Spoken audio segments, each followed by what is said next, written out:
Now, sacks all time. This is Aaron Rodgers back on top over Brett Favre. Aaron Rodgers was sacked 530 times. Brett Favre, 438.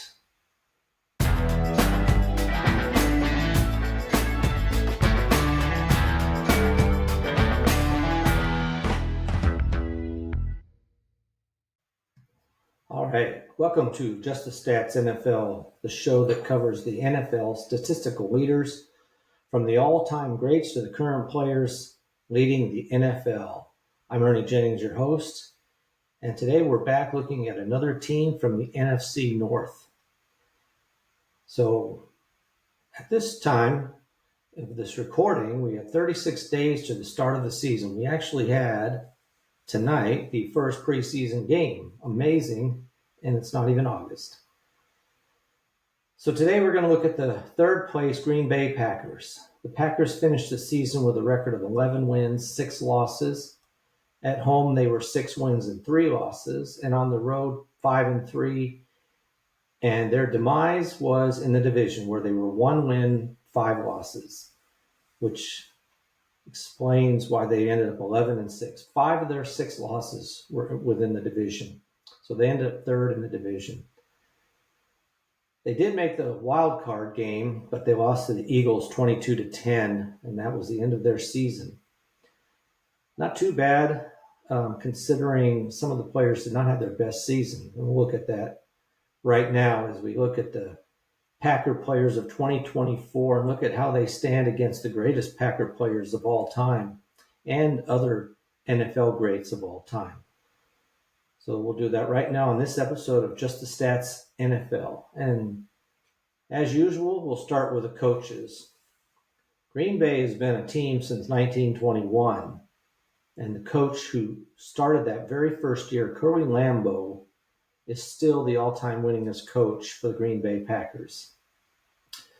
Curly Lambeau, from 1921 to 1949, had 209 wins in his career with Green Bay, won 6 championships. Really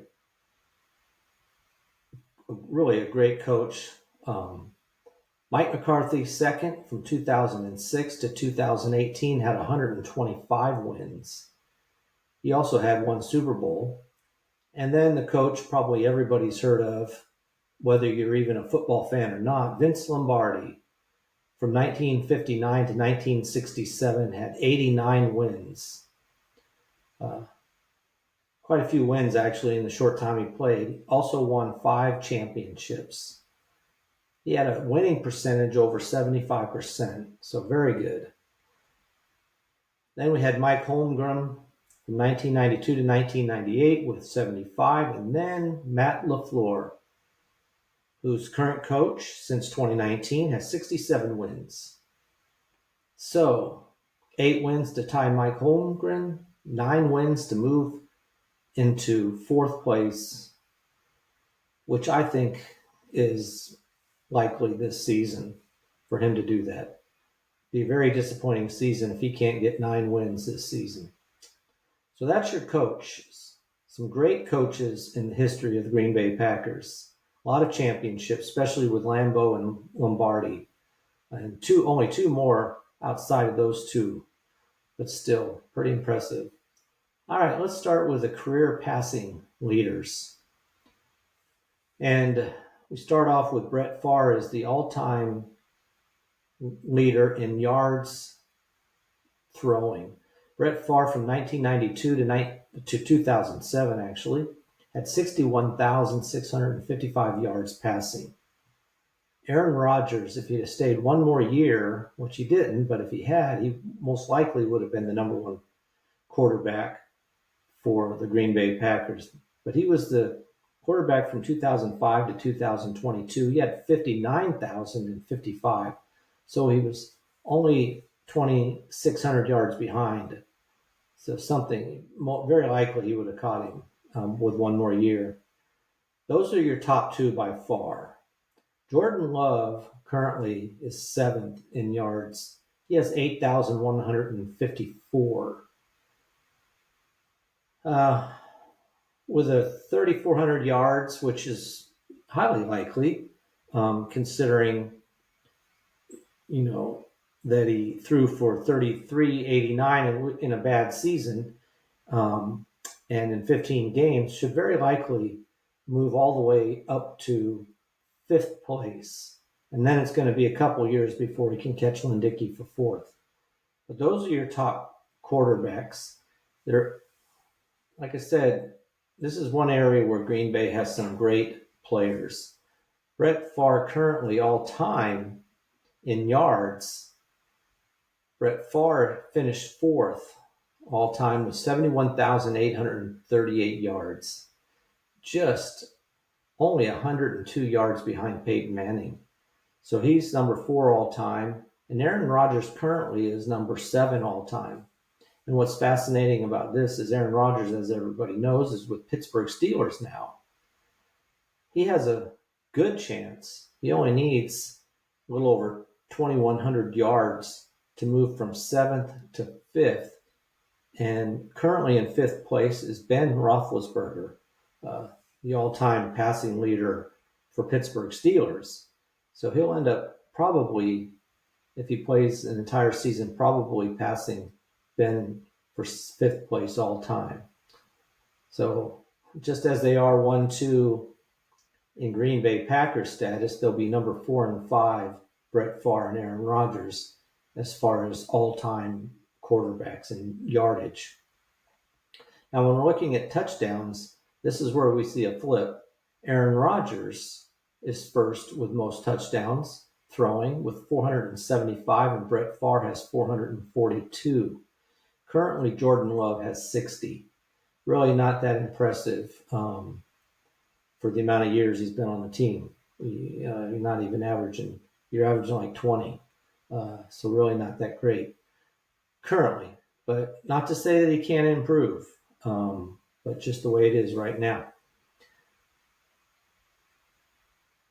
Aaron Rodgers with 475 with Green Bay has 503 total currently. So he's got most of his came with Green Bay, and then the rest of them came with the Jets, and now he's with Pittsburgh. But he's got 503, and again, interestingly enough, he's right behind Brett Favre, who has 508. So it's likely he'll pass Brett Favre all time for touchdowns throwing. And Peyton Manning's the only other guy he could possibly catch. Peyton Manning has 539. So Aaron Rodgers would need 37 to pass Peyton Manning. It's possible, but that seems highly unlikely in this stage in Aaron Rodgers' career and playing for Pittsburgh. I do not see him throwing that many touchdowns, but he'll definitely pass Brett Favre. So again, those two battling it out for 1-2 among each other. Now, when we're moving on to the negative categories, for example, interceptions. Well, that's Brett Favre, again, by far, back on top with 286 interceptions in his career with the Green Bay Packers. And sadly for Brett Favre, he leads the entire NFL in all time with interceptions with 336. And in fact, just with Green Bay alone, he had the record. But he even went beyond that with the other teams he ended up playing with the rest of his career. They ended up with 336. George Blanda had 277 to be in second place. George Blanda held that record for a little while, for about 35 years, until Brett Favre came along, 34, somewhere along that lines. And as usual, when it comes to interceptions, you won't see the current players anywhere near that kind of a number. Be a long time before they reach that. Jordan Love has 25, so he's way, way back there in the listing. Now, sacks all time. This is Aaron Rodgers back on top over Brett Favre. Aaron Rodgers was sacked 530 times. Brett Favre, 438. Jordan Love currently has been sacked 47 times. So really, that's a decent amount of number. He's being sacked at a 4.1% rate, while Aaron Rodgers was sacked at a 6.5% rate. So quite a bit of difference. But with that 530 for Aaron Rodgers and you tack on what he got, another 41 while at Jets, he's leads the NFL all time in that category with 571. So not too good. Brett Favre is sixth with 525. There's only 8 quarterbacks that have been sacked over 500 times. And incredibly, 3 of them are playing right now. So you've got Aaron Rodgers, you've got Russell Wilson is 4th right now. He should easily move up into 2nd place and 1st if something was to happen to Aaron Rodgers. He's got 560. And then Matthew Stafford has 502. So he'll move up this list a couple spots probably, but not any farther than passing Brett Favre for 6th. So 8 players, 3 of them currently playing as far as sacks go. So those are your quarterbacks. Now let's look at the all-time career leaders as far as running backs go. And with some of the better running backs, I wouldn't have thought Ahman Green would lead the list. I mean, you've got Paul Hornung, Jim Taylor, Aaron Jones, but Ahman Green from 2000 to 2009 had 8,322 yards rushing to lead the team. Jim Taylor, who had the record since 1966 and was passed in 2009. So he had the record for 43 years before Ahman Green broke it. But Jim Taylor had 8,207. They're the only 2, not only over 8,000, they're only 2 over 6,000. Aaron Rodgers is 3rd from 2017 to 2023 with 5,940. So those are your top. And if you're following the Green Bay team at all, you know that there's nobody currently because they picked up the new running back, Josh Jacobs, who had a good season, but it's only his first season with Green Bay, so he's got 1,329 yards, which ties him for 37th. So another year like that, though, he could move up as far as, well, he could move up if he had even a better year, up all the way up to 10th. So from 37th to 10th, if he doubled his current output, which is very possible for him. He really had a good season, and I think they're going to be banking on him again this year. So those are your leaders currently as far as yardage goes. And unlike the quarterbacks, these kind of numbers aren't anywhere near the all-time greats. Now, when it comes to touchdowns, it's Jim Taylor who's on top, flipping with Ahman Green. Jim Taylor had 81 touchdowns. Ahman Green had 54.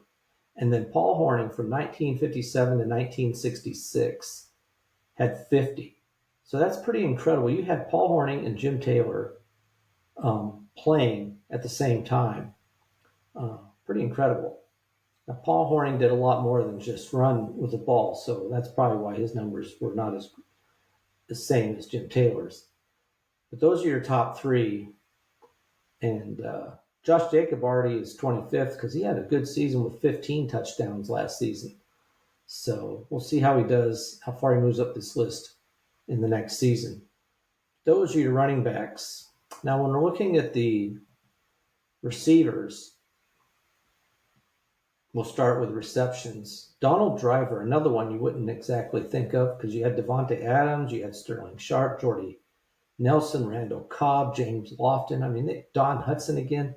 Some incredible wide receivers. And honestly, I would have thought maybe they had more yards and more receptions. But Donald Driver had the most with 743 receptions. And again, this is a category where these numbers are nowhere near the highest numbers all time. Davante Adams is 2nd with 669. And again, it's one of those things, one more year with Green Bay, he passes Donald Driver, but he did move on. So it is what it is. But he ended up with 669 to finish 2nd. And those are your top 2. These current batch of wide receivers, none of them are anywhere near the top. I mean, they're in the 30s and the 40s as far as where they stand currently. So they've got a long way to go. And it's a case of not one guy who stands out. So the receptions currently are just getting spread around.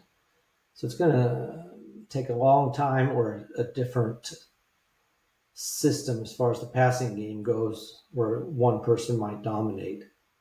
So now when we're looking at the yards, again, it's Donald Driver with 10,137, just beating out James Lofton, who was a receiver for the Green Bay from 1978 to 1986. He had 9,656 yards. Not that far behind, considering Donald Driver had 743 receptions. James Lofton had 530. Big difference was Donald Driver averaged 13.6 yards per reception, while James Lofton averaged 18.2. Quite a big difference. James Lofton was incredible in his career. Now, when we're looking at these guys all time, well, that's where James Lofton does make the list. In his career, he had 10,137 yards. 9,656 yards with Green Bay. He ended up with over 14,000 yards, 14,004 to finish 12th all time in the NFL as far as receiving yards. So quite an impressive career for him. Obviously, most of it came with Green Bay, but he still ended up with another 4,400 once he left Green Bay. Those are your top wide receivers. Let's look at the touchdown numbers. Now, this is again where you see another flip. Don Hutson, on 488 receptions, had 99 touchdowns. So almost basically 1 out of 5, somewhere just around that anyway.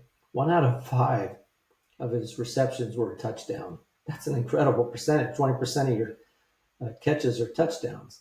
Davante Adams had 73 touchdowns to finish second. Donald Driver, even though he led in the other categories, was way down at 5th with 61.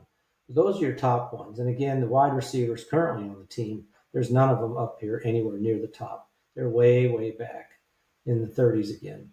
So it's going to be a while before you see them move up this list to any kind of respectable number.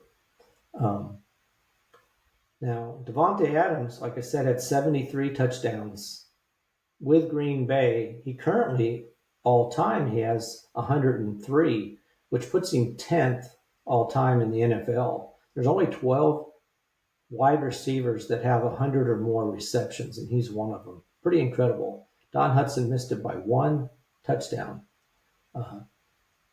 So they've had some really good receivers. None of them where they completed their entire career. Oh, Don Hutson did. But I mean, as far as these other guys, to get farther up the list and as far as yardage and receptions and touchdowns go.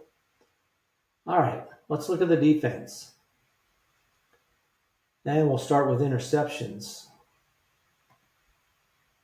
So with interceptions, Bobby Dillon from 1952 to 1959 had 52. This is interesting because I would have expected a bigger number from a Green Bay team that started in 1929. But he is the leader. Willie Wood from 1960 took up the very next year from 1960 to 1971 had 48. Those are your top two. And again, as I've talked about all the time, ad nauseum, as far as interceptions go, there's nobody currently playing that is anywhere near the top. The most current player was Tremont Williams from 2007 to 2019. He had 30, and he was 10th on the team. So it'll be a while in this category where you see somebody that's currently playing. If you can get a player that can stay long enough through 2 or 3 contracts, maybe can make it higher up the list. But when we're looking at tackles for loss, Clay Matthews is by far the leader here. He played from 2009 to 2018. He He has 121 tackles for loss, which is quite a bit more than Kabir Gabaja Bayamila, who played from 2000 to 2008. He had 74. So you see 121 to 74, a huge difference. Those are your top two. And you would hope that there'd be somebody more recent. And the only one, you had Kenny Clark, who's on the team. He's sixth currently, been on the team since 2016, and he's got 51.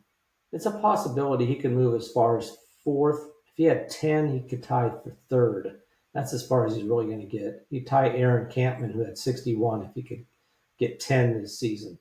We'll watch and see if that happens, but that's about the best we got right now for this team as far as that goes. Now, when we're looking at the other category of defense that I'm looking at, we're going to look at sacks. And that's where Willie Davis does jump back up in the top here over Clay Matthews. Willie Davis had 99.5 sacks, and Clay Matthews was second with 83.5. Those are your top two. So really only one player in the 90s, nobody in the 100. Usually almost every team will have at least one player that's had at least 100 sacks, but not this team. Reggie White, just out of curiosity, was fifth on the team with 68.5, but he only played on the team for 6 years, so he's averaging over 10 a season. That's incredible. If he'd have been on the team longer, he would definitely been the leading sack man for the team. But Willie Davis was the guy as far as Green Bay goes. And current players, this is a category where you'd expect to see somebody more recent, but you don't. There's really only Rashawn Gary is the closest. He's 13th currently. He's been on the team since 2019. He has 39 sacks. So he's got a little ways to go before he can make the top 10, let alone push the top of the leaderboard here. So those are your leaders in career stats. So let's move on to the season leaders, and we'll go back to the quarterbacks. Aaron Rodgers has 4 of the top 5 spots when it comes to yards passing. His best season was in 2011, and it's the number one season over Lynn Dickey, who had held the record since 1983 when he threw for 4,458. So finally in 2011, 28 years later, comes Aaron Rodgers, who throws for 4,643 yards. So beats him by less than 200 yards, but still sets the record for the Green Bay Packers for the most yards in a single season. Now, this past season, obviously, Jordan Love only played 15 games, so it was not a good season. His numbers put him at 31st. Not that great. With that many yards, he finished 31st with 3,389 yards passing for the season. Not that great. And when you're looking at it, comparing it to the entire NFL, he ended up finishing 19th. So middle of the pack as far as yardage goes. A few more games, still would have probably finished upper middle pack. I don't know if he'd have made it to 4,000, but he could have.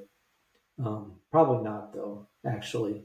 So not one of his better seasons as far as yards go.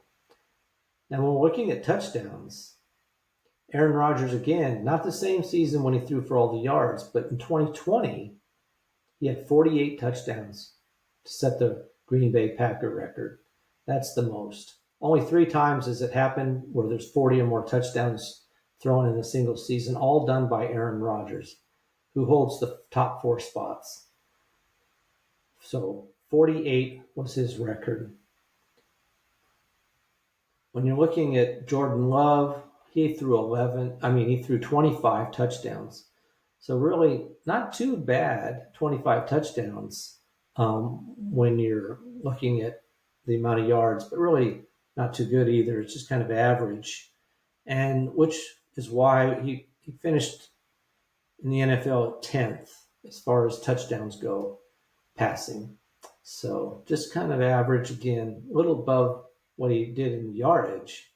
It's still not that great. When it comes to interceptions, Jordan Love had 11, which is nowhere near the record for interceptions by the Green Bay Packers. That was set by Lynn Dickey and Brett Favre. Lynn Dickey in 1983, that year he threw for what at the time was the most yards ever by a Green Bay Packer player, through, what did I just say? 29 interceptions. Brett Favre tied him in 2005 when he threw 29. In that year, in 2005, Green Bay ended up 4 wins, 12 losses. Pretty bad season. Really a terrible amount of interceptions that Brett Favre ended up throwing. Those are the leaders. And again, like I said, Jordan Love threw 11, which really didn't put him too high up on the list as far as interceptions go. He ended up, again, actually, it's interestingly, he tied Aaron Rodgers with 11, but he ended up tied for 12th in the NFL. Pretty good company. Aaron Rodgers, Patrick Mahomes, Jordan Love all had 11 interceptions. So, as well as Kyler Murray. So those are your leaders in interceptions. Category you don't like to be the leader in, but it happens. And the last category we look at as far as quarterbacks go are how many times are they sacked in a single season. And that record is held by Aaron Rodgers, who holds the top 3 spots. Twice he was sacked for over 50 or more. In 2009, he was sacked 50 times. And in 2012, he was sacked 51 times. Those are the leading numbers. That's a pretty high total. He got sacked at a pretty good rate, 8.5% sack rate, which is really high, higher than any other player in this recent times, really. Now, somebody who really topped him, well, let's look at Jordan Love real quick. He was really sacked, incredibly low number. He was sacked 14 times, but his sack rate, instead of 8.5%, was only 3.19, so quite a bit lower. Didn't take a sack nearly as easily. Unlike Caleb Williams, who led the NFL last season in sacks, with 68. Pretty rough season for him as far as sacks go. Not only was 68, as I probably mentioned before, but 68 put him tied for 3rd all time in sacks in a single season, only topped by David Carr and Randall Cunningham. So, not a stat you like to see. All right, that is the passing game. Let's look at the running backs. Ahman Green, who led the team all time in yardage, also has by far the best season rushing. In 2003, he had 1,883 yards rushing to lead the team. Jim Taylor, who had the record since 1962, so it took 41 years before he broke it, but he really crushed the record. Jim Taylor in 1962 had 1,474, so he passed him by over 400 yards, so pretty impressive season he had. Now, Josh Jacobs, this past season, finished 5th all-time with the Green Bay Packers with that 1,329. So he really had a pretty good season. And in fact, his total was enough to place him 6th in the NFL this past season. Saquon Barkley led the NFL with 2,005 yards. When it comes to touchdowns rushing, well, this is where Ahman Green really drops off the map. His best season was 10. Actually, I'm sorry, he did have 15, but Jim Taylor in 1962 had 19 touchdowns rushing. Big lead over Aaron Jones, who in 2019 had 16. Those are your top 2 players. Now, Josh Jacobs had a really good season, again, as I said, in yards, but also in touchdowns. He had 15 touchdowns. which ties him for third all time with the Green Bay Packers. So a very, very good season. And in fact, only one off the NFL lead. Three players, Derrick Henry, Jamar Gibbs, and James Cook, all had 16. And then you had Josh Jacobs with 15. So he was really close as far as the touchdowns go. Now, when we're looking at the leaders in receiving in a single season, well, this is again this goes back and forth with whoever's going to be in the lead. But Davante Adams is, as far as receptions go, holds 3 of the top 4 spots, only broken up by Sterling Sharp. But Davante Adams in 2020 had 115 receptions. The very next season, he broke that record, the Green Bay record, when he had 123 receptions. So really a very incredible season that he had as far as receptions go. Not quite enough to make the top 10 all time in a single season, but really a very good total. Now, when you're looking at the guys from this past season, well, again, as I said, there's nobody really anywhere near that kind of total. Jaden Reed led the Green Bay Packers with 55. 55. There's not really anything to say about that except that they just moved the ball around. I mean, you had Jaden Reed 55, Tucker Kraft 50, Romeo Doubs 46, Wicks 39, Josh Jacobs as a running back 36, Christian Watson 29. So nobody was standing out. And it really was kind of a bad season for Jordan Love anyway. He didn't throw for a ton of yards, so it kind of got spread around. Now, Jamar Chase led the entire NFL with 127 receptions. So with only 55, Jaden Reed, who led the Green Bay Packers, would have finished, he did finish 62nd. 62nd.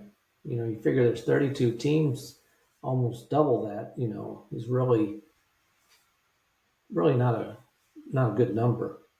Ahman Ray St. Brown was second with 115. So they led the NFL. But Davante Adams at 123 really had a great year. And that was 2021 and 2020. He's still producing.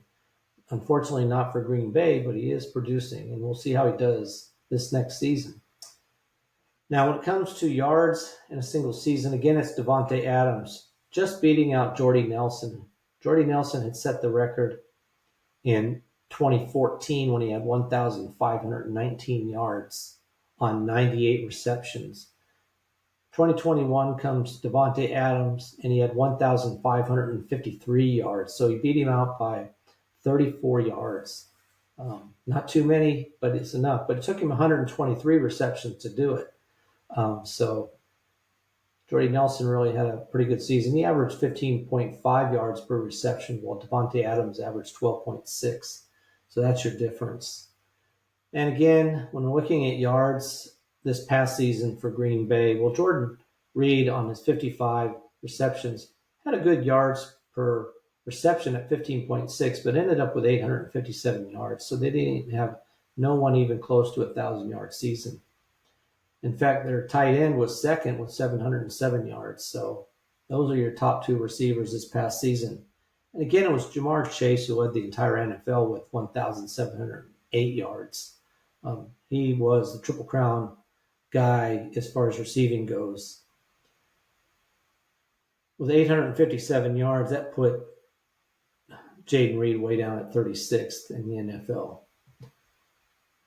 One last category as far as receivers go, and that's touchdowns in a single season. And again, Davante Adams in 2020 had 18 touchdowns in a single season, tied with Sterling Sharp, who did it in 1994 with 18. What's incredible is Don Hudson had held the record since 1942 with 17. So 52 years later, Sterling Sharp comes along and beats him by 1. And it's still, and technically, it's still the record even though Davante Adams tied him in 2020. So the record's been at 18 since 1994. So quite a long time. And seriously doubt there's anybody that's going to break it this year. Tucker Kraft had 7 this past season, while Jamar Chase with Cincinnati was leading the NFL with 17. So those are your wide receivers for Green Bay. Now, when we're looking at the defense, take a look at them real quick. As far as, we'll start with interceptions. All-time interception leader in a single season was Irv Comp in 1943 had 10. What's amazing is there's 11 players with 9. So only one made it to 10 and 11 have gotten close with 9. And that's the best they've done as far as interceptions go. This past season, let me look at that real quick for the Green Bay Packers when it comes to the defense and interceptions. Well, Xavier McKinney was very impressive. 8 interceptions. One off of coming in second. So very good season. We'll see how he does this year. It seems when you look at some of these records, it's very hard for a player to get on the list twice. Like when I'm looking at the all-time records, Night Train Lane had 14 in 1952 for the Rams. And I'm looking at the top 12 players because there's quite a few that had 12 and then 3 that had 13 and 1 with 14. But there's nobody that repeats. Nobody did it more than one time where they were in the top of the list.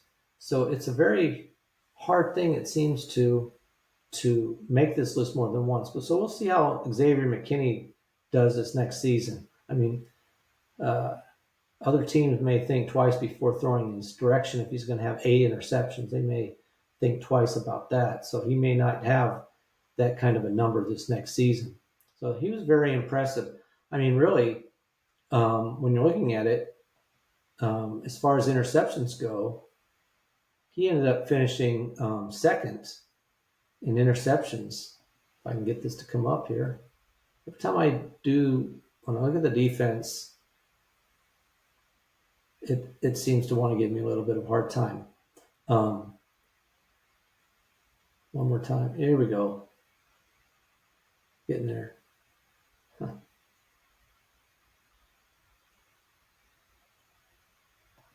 I don't know why it doesn't want to give me this number.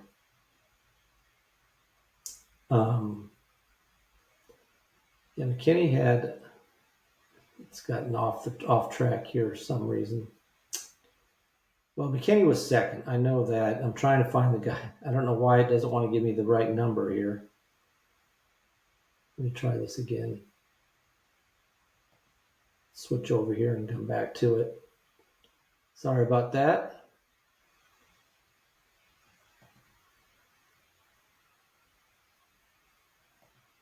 We'll skip it. So I know McKinney was second.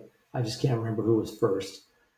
Now, when looking at tackles for loss, Edgar and Cooper this season had 13, the only guy over 10.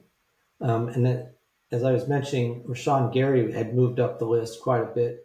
He had 9. So I was thinking he needed 10, but we'll see how he does as far as tackles for loss. But all time on the team, Clay Matthews holds the record with 18. He did that in 2010. And 3 guys had 17. One of them was Clay Matthews also. In 2009, he had 17, and then in 2010, he had 18. Great player for Green Bay for a period of time. Bonnie Holiday in 1999 and Zadarius Smith in 2019 had 17. So 3 players with 17 and 1 with 18. All right, I got this up here. Kirby Joseph for Detroit had 9 interceptions. Xavier McKinney was second with 8. Those are your leaders as far as interceptions go. So I knew he was second. I was just trying to remember Kirby Joseph, but really a very excellent number.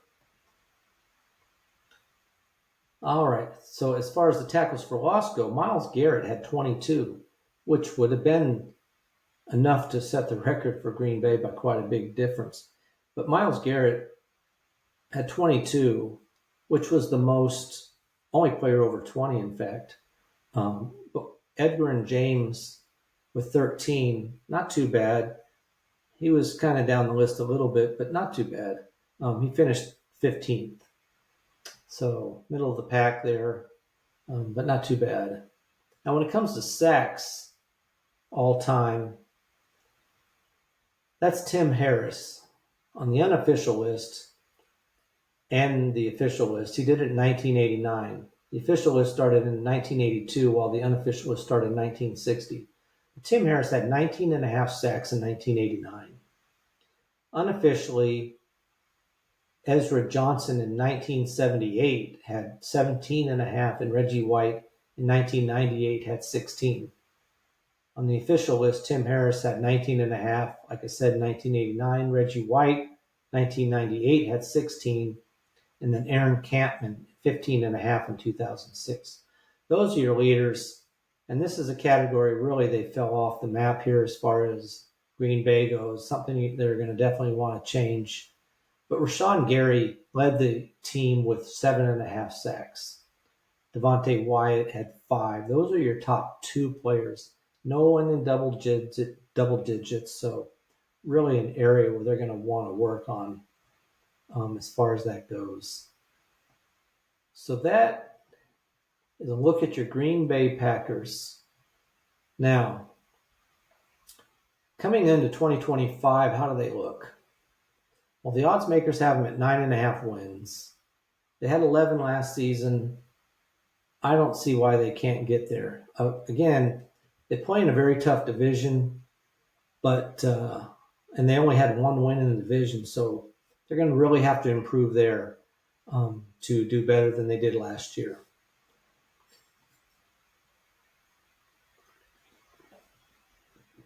I think they can at least get to 11 wins, which they had last season. Now, I don't know. I think that would be good enough for a wild card. I don't see, like Detroit had 15 wins, Minnesota had 14. I don't see either one of them getting that many wins. So it's going to be an interesting fight this season to see where they end up. But I do think they'll beat the 9.5 win look.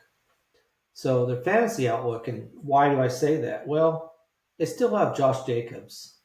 I think Josh Jacobs has easily a year where he can repeat what he did last season. He's just a very strong runner, and he can catch some passes out of the backfield as well. So that's an area where I think it's going to really be helpful for them. The area, when you're looking at the team, Jordan Love has to have a better season than he did last year. Whether he continues to throw to every receiver and no wide receiver or tight end or running back, in fact, stands out over the rest of them by any great length, he's got to have a better season than he did last year.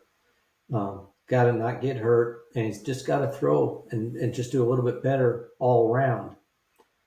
They did pick up Matthew Golden, so we'll see how it goes. But right now, their wide receivers are Matthew Golden's wide receiver 44 in ADP, well, in the draft right now. Jaden Reed's wide receiver 46, and Romeo Doubs wide receiver 66. So they just have nobody impressive. We'll see how Matthew Golden does. If he can stand out and do something special. Even the tight end, Tucker Kraft, is tight end 13. So kind of middle of the pack. You can pick up any of these players 8th round on. So we'll see. The reason I think they have a good chance is Jordan Love. who had a bad season, and right now he's quarterback 16 going in the 11th round or so. But in 2023, he was quarterback 6. He threw for over 4,100 yards, 32 touchdowns, and he rushed for 247 yards and 4 touchdowns. So he had a total of 36 touchdowns. If he has a season more like that, where he throws for 4,000 yards versus the less than 3,400 he threw last season, that's going to really bump him up the list. So if you're kind of a person who picks up the wide receivers, running backs, and kind of waits to pick up a quarterback, he's a possibility. If he flips this season and goes back to something like 2023, you're talking about a first, top of the list as far as quarterbacks. I mean, quarterback 6 isn't bad, so that's something to look out for. So it's a possibility. You throw in Matthew Golden. I'm not even mentioning Watson.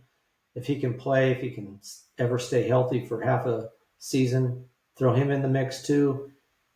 I mean, the one good thing is you have so many wide receivers, somebody should be open. And again, they'll try to rush Josh Jacobs a lot because he's just very reliable and just a good running back. If I was picking anybody up on this team, I definitely would be looking at Josh Jacobs, who's going in the second round, though. So you have to pick him up somewhere mid-second round if you want him. And then if I, for some reason, is waiting, I might check out Jordan Love. I'm not really sure I would do that. Otherwise, I don't see myself picking up any one of these receivers or the tight end, honestly, as far as fantasy goes. Of course, that doesn't say anything about how the team will do as a real NFL team. I do think they'll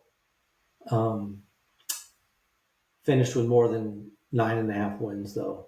And we'll talk about next time after I talk about Chicago Bears, we'll talk about this division and where I think every team will finish, whether it's first, second, third, fourth. So that's a look at the Green Bay Packers. Next up is the Chicago Bears, and that'll wrap up the NFC North division. So stick around for that. And if you're interested in the AFC, I've already covered those. And I did those before I was on YouTube, so they're all just audio, which obviously most everybody's probably doing the audio anyway. But if you're interested, I do have this on YouTube now, so you can watch or listen through YouTube.